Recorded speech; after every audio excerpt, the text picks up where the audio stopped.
Hey everybody, it's a Shug here. How are you? It's been a while since I've seen you. I had my surgery. It's been 2 weeks and 2 days ago.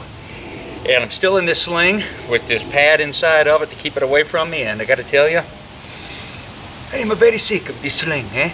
I wear it day and night. Okay, so having the surgery is one thing. I get 5 little cuts up here, arthroscopic, on my rotor cuff, on my supraspinatus here. Gone in and repaired that tendon, which was shredded up. Had a huge opening, like imagine having a tear in the knee of your jeans. And the tendon is all around the edge and open in the middle. They had to go in, pull all that together, clean up my glenoid labrum back there, snip a few things off, take off a bone spur. The hardest part about this rotor cuff surgery is wearing this and not moving my shoulder. And I've got another 2 or 3 weeks, maybe 3 weeks wearing this. I start my physical therapy pretty soon. This is the first day I've actually really been messing around in a hammock because I just did not want to take the chance of falling into the hammock weird and messing this thing up because I don't want to have to go through it again. I want this thing to heal up solid, or I got to think about it as like a 4-week epoxy in here. It's a very slow set epoxy. So right in here I have a screw kind of going into my bone a little bit to hold these threads down, which are sort of holding the whole tendon together, and I can't move it. Can use this hand a little bit. I can move it from the elbow out. I don't want to be moving my shoulder. So I was able to get my hammock up, and that felt like an accomplishment. You know, got my whoopee sling onto my toggle, and then just kind of pulled the whoopee and worked the suspension up the tree a little. Like that. And I was able to get my hammock up. Woohoo!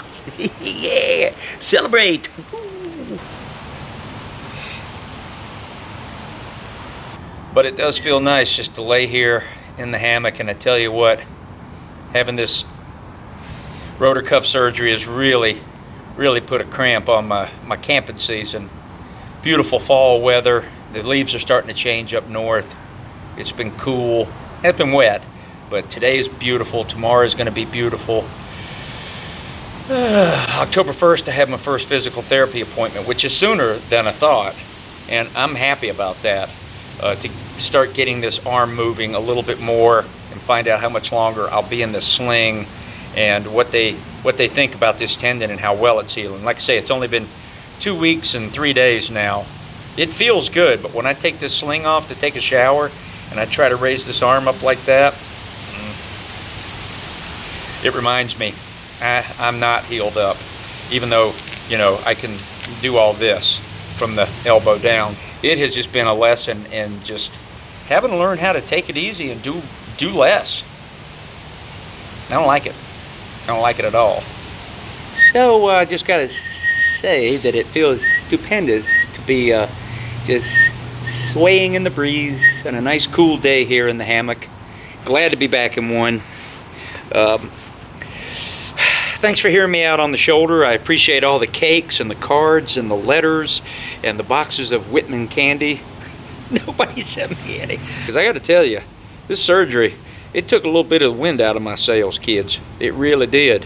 Between finishing my summer and I finished the Minnesota State Fair on Labor Day, Monday, which was September 3rd, I had the 4th off and I went in for surgery at 5:45 and under the knife, or the arthroscopic tubes, at 7 a.m.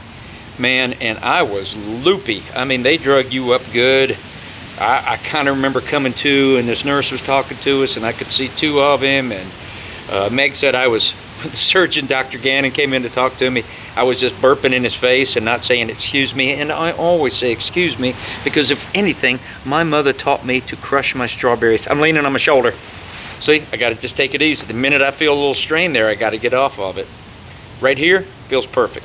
I'm going way on and on too much about this. One nice thing about this, I got to put my head down. That hurt my shoulder. Woo, buddy, all secure in Sector 7. Woo, buddy. Shoulder. Okay, I'm still not done. So, I got a little favor to ask here to some of you that might be so inclined. So a year ago, I was in this short film called 100,000 Miles a Second, and some of you might remember on a video I did where it was Shug Talks and Talks and Talks. I'd asked you about voting for this film because there's a site, it's in a film competition, and it's in the second round of voting now. It's called the Audience Awards. You just have to go in and put your name in, and if you vote for our film, and I'll put the link in the description box below this video, right at the top. You know, if only a few of you do it, that would make me feel like I'm doing my part in carrying the load on this short film. Because here's one thing I learned about short films. They don't even really start to get active until like 3/4 of a year later. And a year later, now they're in all these film festivals. And ours is getting in some European film festivals. And it's really exciting. I mean, it was one of the more popular years to have short films.